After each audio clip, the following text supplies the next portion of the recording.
जैसे ये मूवी शुरू होती है हम एक राजा को देखते हैं जो कि अपनी ताकत की वजह से बहुत मशहूर था। इसके पास बहुत सारे सोल्जर्स थे। वो उनके पास जाता है और उनसे कहता है कि तैयार रहो, हम दूसरे किंगडम पर हमला करने जा रहे हैं। वो सब रेडी होते हैं और इस किंगडम पर हमला करने के लिए निकल पड़ते हैं। जैसे ये लोग उस जगह पहुंचते हैं वहाँ का राजा भी उधर आ जाता है और उनसे पूछता है कि तुम सब यहाँ क्या कर रहे हो, तुम सब चले जाओ यहाँ से। तो दुश्मन राजा कहता है कि फिर मैं आया ही क्यों था अगर मुझे जाना ही था। मैं यहाँ तुम्हें ये बताने आया हूँ कि अब तुम्हें मेरे अंडर काम करना होगा, तुम्हें मेरे लिए लड़ना होगा। तुम जैसे कई राजाओं को मैंने अपने अंडर किया है। लेकिन उस किंगडम का राजा अभी भी नहीं मानता। तो उसका दुश्मन राजा कहता है कि चलो एक छोटी सी वॉर लड़ते हैं तुम्हारे और मेरे एक एक सोल्जर के दरमियान। याद रहे अपना बेहतरीन सिपाही चुनना, और जिसका सोल्जर जीत गया हुक्म भी उसी का चलेगा। वो राजा मान जाता है और इसी के साथ वो अपने सबसे अच्छे सोल्जर को बुलाता है। जैसे ही वो आता है तो वो दिखने में बहुत ज्यादा स्ट्रॉन्ग लग रहा था। ये देखते ही पहला राजा एक सोल्जर का नाम पुकारता है, एगिलीस। लेकिन उसकी आर्मी में से कोई भी बाहर नहीं आता। तो ये देखकर सब उसका मजाक उड़ाने लगते हैं और वो राजा कहता है कि मेरे सोल्जर से डर गया है आपका सोल्जर। तो पहला राजा कहता है कि उसको देखे बिना तुम ये बात कर रहे हो, अभी तुमने उसे देखा कहाँ है। इसी के साथ उस राजा को बताया जाता है कि एगिलीस यहाँ नहीं आया। राजा उसे यहाँ बुलवाता है और जैसे ही वो यहाँ आता है तो राजा उससे बहुत नाराज होता है। तो एगिलीस कहता है कि ठीक है मैं वापस चला जाता हूँ। तो दूसरे किंगडम का राजा उससे कहता है कि तुम मत जाओ, क्योंकि अगर तुम चले गए तो हमारे दरमियान डायरेक्ट ही एक बड़ी वॉर शुरू हो जाएगी। हम यहाँ ये ऑब्जर्व कर पाते हैं कि एगिलीस अपनी मर्जी का मालिक होता है। वो चाहे तो लड़ता है, वरना अगर उसका दिल नहीं तो वो किसी भी वॉर में हिस्सा नहीं लेता, और न ही वो अपने किंगडम के राजा को अपना राजा मानता है। अब लड़ाई शुरू होती है और एगिलीस उस एरिया में जाते साथ ही दूसरे किंगडम के सोल्जर को पहले ही वार में मार डालता है और फिर सबसे कहता है कि आओ मैं खड़ा हूँ यहाँ और करना है किसी का मुकाबला मुझसे। लेकिन अब तो कोई भी उसका सामना हरगिज नहीं करना चाहता था। दूसरे किंगडम का राजा भी अब समझ चुका था कि मुझे अब सब कुछ इस दुश्मन राजा के हवाले करना होगा। तो वो अपनी कमान एगिलीस को पकड़ाता है कि ये लो, ये तुम्हारे राजा की हुई। तो एगिलीस उससे कहता है कि मेरा किसी राजा से कोई लेना देना नहीं, और ये कहकर वो वहाँ से चला जाता है। अब सीन चेंज होता है और हम एक और किंगडम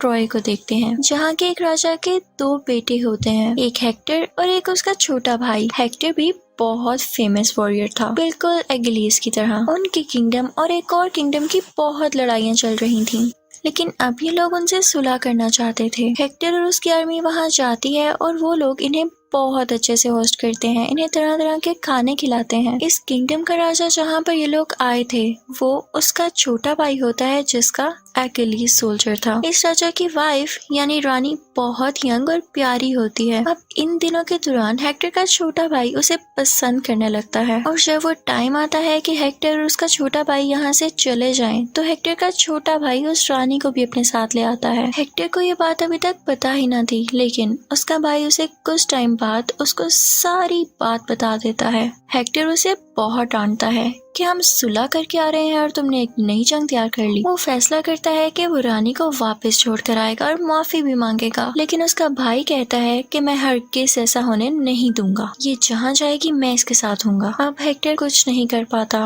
और उसे उसकी बात माननी ही पड़ती है। जब उस किंगडम के राजा को ये बात पता चलती है तो वो अपने भाई से कहता है कि ये कैसी सुलह हुई, ये तो सरासर धोखा हुआ। अब मैं इनको नहीं छोड़ूंगा, इन पर हमला करूंगा क्योंकि इन्होंने मेरी बीवी को चुराया है। उसका भाई कहता है कि मैं तुम्हारे साथ खड़ा हूँ भाई। इनफैक्ट वो भी ट्रॉय पर कब्जा करना चाहता था।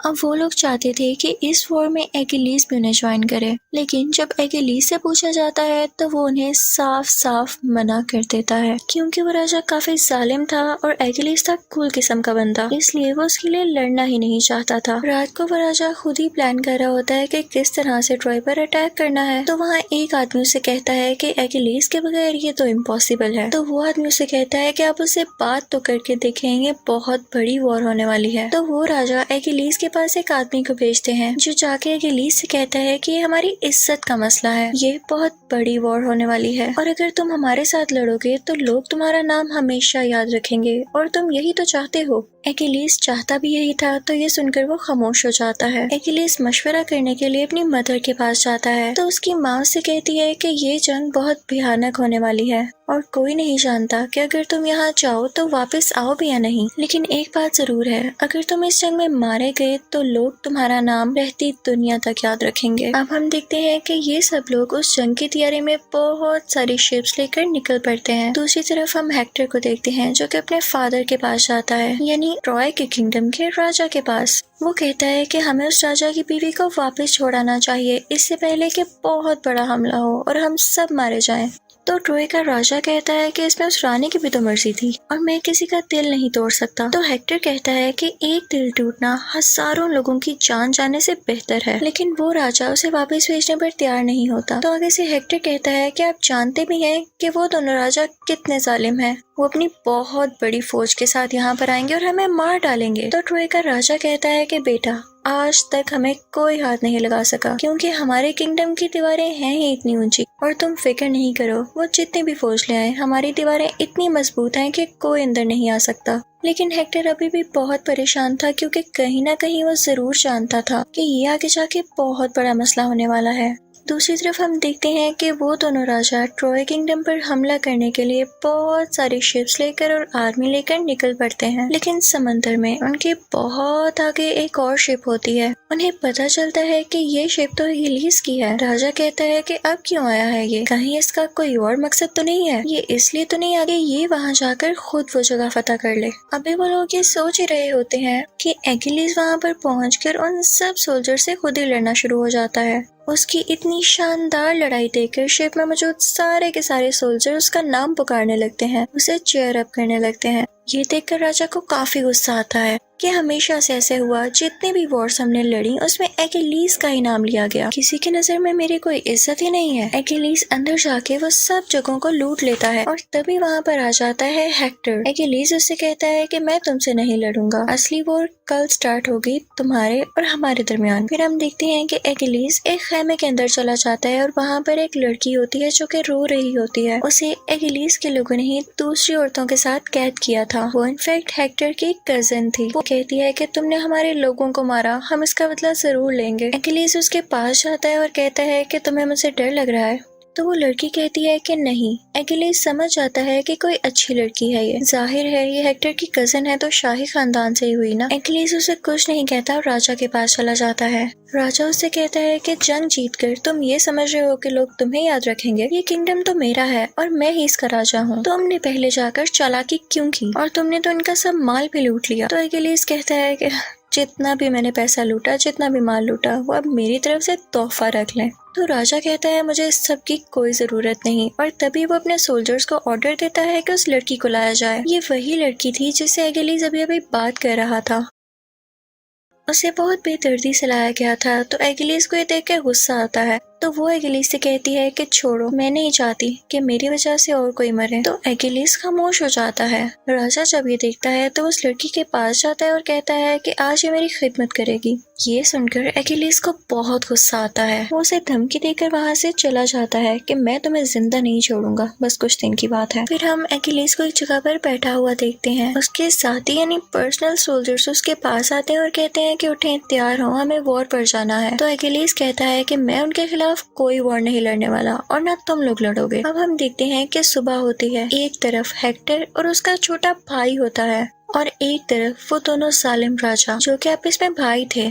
अब वो राजा हेक्टर से कहता है कि तुम्हारा छोटा भाई मेरी बीवी को पसंद करता है, तो क्यों ना हम दोनों में ही वॉर हो जाए और जो इस वॉर को जीतेगा वो उसको अपने साथ ले जाए। अगर मैं हारा तो मैं यहाँ से चला जाऊंगा, ये वादा है मेरा। लेकिन उस दुश्मन राजा को ये बात चुभने लगती है क्योंकि वो तो ट्रॉय पर कब्जा करने आया था। तो वो अपने भाई से कहता है कि तुम हेक्टर के छोटे भाई को मार देना ताकि हम ट्रॉय पर कब्जा कर सकें। अब हेक्टर के छोटे भाई और उस राजा में जंग स्टार्ट होती है। वो बहुत बुरी तरह लड़ते हैं। अब वो राजा हेक्टर के छोटे भाई को मारने ही वाला होता है कि हेक्टर बीच में आके अपने भाई की जान बचा लेता है और उल्टा उसी राजा को मार देता है। उस राजा का भाई कहता है कि इन पर अटैक कर दो। उसके सब सोल्जर्स उस पर हमला करने लगते हैं, लेकिन क्योंकि आज एकिलीज इनके साथ नहीं था तो ये लोग हारते जा रहे थे। इनके काफी ज्यादा सोल्जर्स मर रहे थे। सब सोल्जर्स डर जाते हैं और कहते हैं कि हम तो राजा की बीवी को छुड़ाने आए थे, लेकिन अब जब राजा की डेथ हो गई है तो फिर इस वॉर का क्या फायदा है। दूसरी तरफ हम देखते हैं कि उस राजा ने, यानी जिस राजा की डेथ हो गई है, उसके भाई ने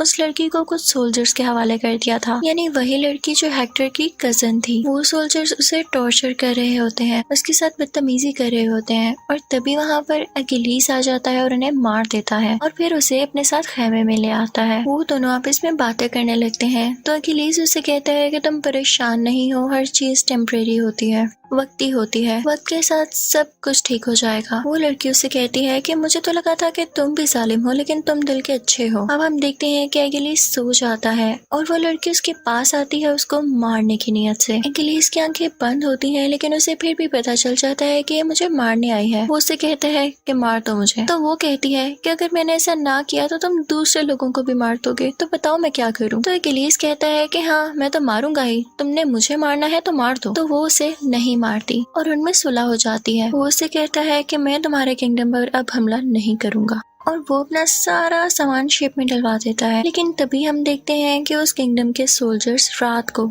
चुपके से ट्रॉय किंगडम पर हमला करने लगते हैं। तो हेक्टर कहता है कि रात में इस तरह हमला करना कितनी बुरी बात है। अब हम देखते हैं कि इस वॉर में अकिलीस के साथ उसका एक कजन भी था, जिसकी शक्ल भी थोड़ी बहुत अकिलीस से मिलती जुलती थी। जब अकिलीस सबसे कह रहा होता है कि हम ये वॉर कंटिन्यू नहीं करेंगे, तो उसका कजन उससे कहता है कि यार अभी मत जाओ, हमें ये वॉर कंटिन्यू करनी चाहिए, लोगों ने इतनी जाने कुर्बान की, इसका क्या फायदा। लेकिन अकिलीस नहीं मानता, तो वो चुपके से अकिलीस का ड्रेस, शील्ड और तलवार वगैरह लेकर खुद ही वॉर में चला जाता है और सोल्जर से कहता है कि चलो वॉर शुरू करते हैं। सब लोग यही समझते हैं कि शायद ये अकिलीस है और उसके पीछे जाने लगते हैं, लेकिन जैसे ही उसका सामना हेक्टर से होता है तो हेक्टर उसे मार देता है और बहुत खुश होता है। उसे लग रहा था कि उसने अकिलीस को मार दिया, लेकिन उसे पता चलता है कि ये तो उसका कजन था। अब ये बात जब अकिलीस को पता चलती है तो उसे बहुत गुस्सा आता है और वो ट्रॉय किंगडम के बाहर जाके खड़ा हो जाता है, उनकी दीवारों के बाहर। वो हेक्टर को आवाज देने लगता है और अब हेक्टर बाहर आ चुका था। उन दोनों में बहुत लड़ाई होती है। यहाँ पर अकिलीस हेक्टर को हमेशा के लिए मौत की नींद सुला देता है, उसे मार देता है। फिर अकिलीस हेक्टर की डेड बॉडी को घसीटता हुआ अपने साथ ले जाता है। रात को खेमे में हेक्टर का बाप यानी ट्रॉय का राजा वहाँ पर आता है और कहता है कि मुझे मेरे बेटे की डेड बॉडी दे दो, मैं उसे वो एहसास देना चाहता हूँ जो एक मरने वाले वॉरियर को दिया जाता है। तो अकिलीस उससे कहता है कि क्या आपको डर नहीं लग रहा मौत से, मैं चाहूँ तो आपको भी मार सकता हूँ। तो वो राजा अकिलीस से कहता है कि तुम्हें क्या लगता है जिसका जवान बेटा मर गया हो उसे मरने की और जरूरत है। तो अकिलीस उसे उसके बेटे की लाश यानी डेड बॉडी लौटा देता है। सब लोग बहुत उदास होते हैं क्योंकि हेक्टर वाकई बहुत अच्छा वॉरियर और इंसान था और लोग उसे बहुत मिस कर रहे थे। इसके साथ साथ अकिलीस उससे कहता है कि आपके बेटे के मरने के गम में मैं आपको 12 दिन का रेस्ट देता हूँ और इसके साथ वो हेक्टर की कजिन को भी रिहा कर देता है, आजाद कर देता है और कहता है कि 12 दिन तक मैं आप पर कोई हमला नहीं करूंगा। जब अकिलीस के राजा को ये बात पता चलती है तो वो गुस्से से आग बगोला हो जाता है कि तुमने मुझसे पूछे बगैर ये कैसे कर दिया। अब 12 दिन के बाद ट्रॉय किंगडम के जब राजा और सब लोग बाहर आकर देखते हैं तो कोई भी बाहर नहीं होता,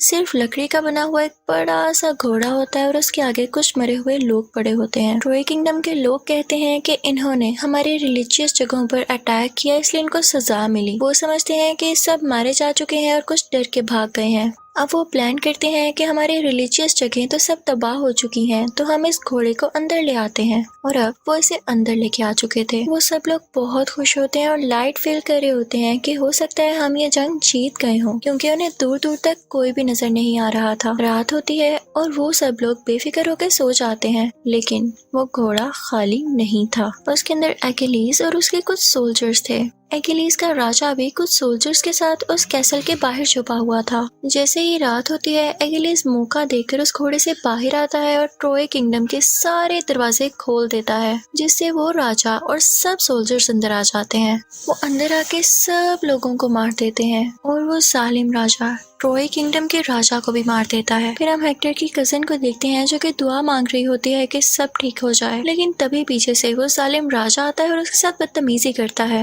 वो लड़की अपना चाकू निकालती है और उसे मार देती है। उस लड़की को पकड़ने के लिए 2 सोल्जर्स आगे बढ़ते हैं, लेकिन अकेलीस वहाँ पर आ जाता है और उन दोनों को मार देता है। इसी टाइम वहाँ पर हेक्टर का छोटा भाई आ जाता है। वो अकेलीस के पाँव पर तीर फेंक देता है जो कि उसके पाँव के आर पार हो जाता है, लेकिन अकेलीस फिर भी खड़ा होता है और उसकी तरफ बढ़ता है ताकि उसे मार सके। लेकिन इसी दौरान हेक्टर का छोटा भाई उसे और तीर मार देता है, जिसकी वजह से अकेलीस काफी वीक हो जाता है और वहीं पर गिर जाता है। पीछे से हेक्टर की कजिन हेक्टर के छोटे भाई को मना कर रही होती है कि प्लीज ऐसा नहीं करो, उसे नहीं मारो, लेकिन वो उसकी एक नहीं सुनता। अकेलीस उस लड़की से कहता है कि तुम यहाँ से चली जाओ, तुम इसके साथ चली जाओ, क्योंकि पूरा ट्रॉय किंगडम तबाह होने वाला है। वो जाना नहीं चाहती थी पर उसे जाना पड़ता है। अकेलीस वहाँ पर मर जाता है। फिर हम देखते हैं कि अकेलीस को जला दिया जाता है और उससे उठता हुआ धुआं हेक्टर की कजिन दूर से देख रही थी। और इसी के साथ इस मूवी की सैड एंडिंग हो जाती है।